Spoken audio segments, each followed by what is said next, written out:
At 1:21 a.m., Malaysian Airlines Flight MH370 vanished from civilian radar. No mayday call, no warning, no explanation, just silence.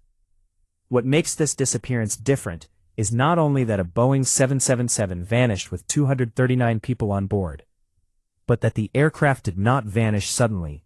It faded, system by system, minute by minute, and hidden inside those final 11 minutes is a sequence of decisions and events that still refuses to fit any simple explanation.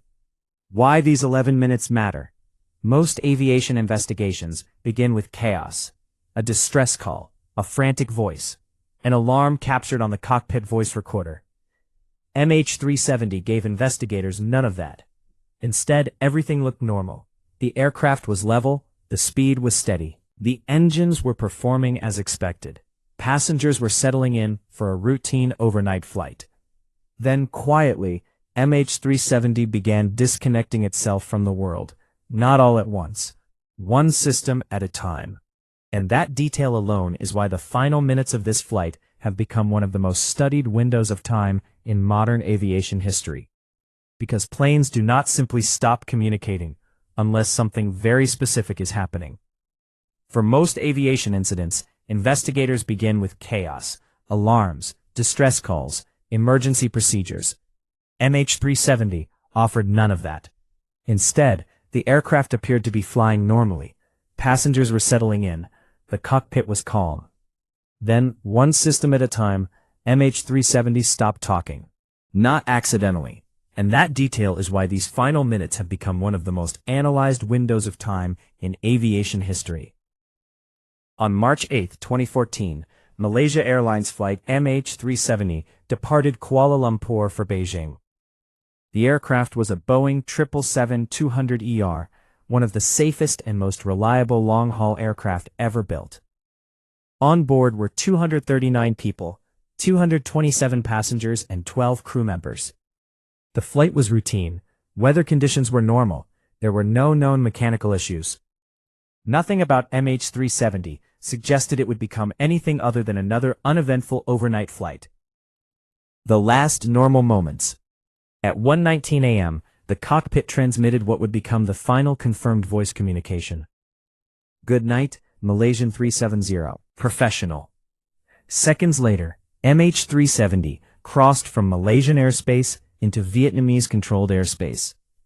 And then, without explanation, the aircraft's transponder stopped transmitting.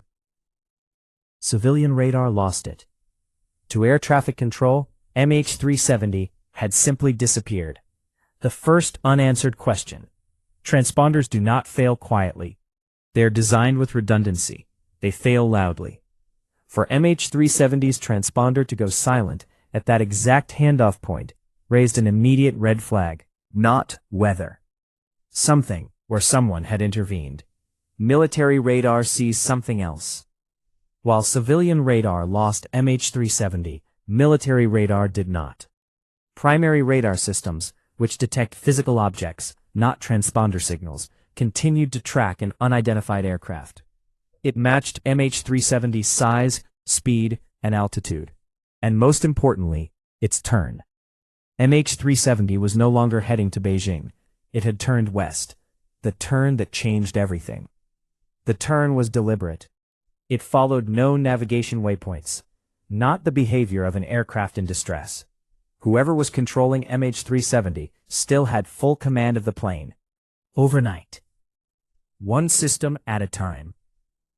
Over the next several minutes, MH370 stopped communicating with ground-based systems, sequentially. ACARS, secondary radar. Each shutdown occurred in a precise order. This was not random. It suggested intent. The last 11 minutes began. At approximately 1:21 a.m., MH370 entered its final recorded phase. This is where the data becomes thin, but not non-existent. Satellite communication pings continued. Not voices. Just automated handshakes between the aircraft and the satellite in orbit. Silent confirmations that MH370 was still flying. What the satellite pings told investigators. Every hour, MH370 responded to a satellite handshake. From these signals, investigators could not determine exact location, but they could determine distance and direction. A northern corridor, a southern corridor.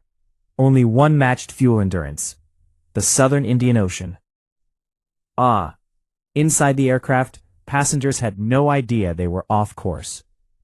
No sudden maneuvers. To them, this was still a routine overnight flight. That may be the most unsettling part of all. At 8:19 a.m., MH370 sent its last satellite handshake. Short, automatic. Minutes later, the signal never returned. Fuel exhaustion is the most widely accepted explanation. After more than 7 hours in the air, MH370 likely ran out of fuel. What happened next occurred far beyond radar coverage. Years later, debris washed ashore on the coast of Africa. Confirmed parts of MH370. They told investigators one thing with certainty: the aircraft ended in the Indian Ocean, but how and why remains unresolved. We know MH370 did not crash immediately. It remained airborne for hours. It was deliberately redirected. We do not know who was in control during the final hours, why communication was disabled, what occurred inside the cockpit, why MH370 still matters. MH370 changed aviation forever. Aircraft monitoring became continuous. Because the world learned something uncomfortable. A modern aircraft can still disappear. The last 11 minutes of MH370 were quiet. No panic, no warning. Just a machine continuing forward, and a world left behind with questions. Stories like MH370 don't end when the video ends. They stay with us, because the questions remain unanswered. If you value calm, fact-based documentary storytelling, consider subscribing. And if you have a theory grounded in evidence, share it in the comments. This channel exists to document real mysteries, without noise, without exaggeration. More real stories are coming.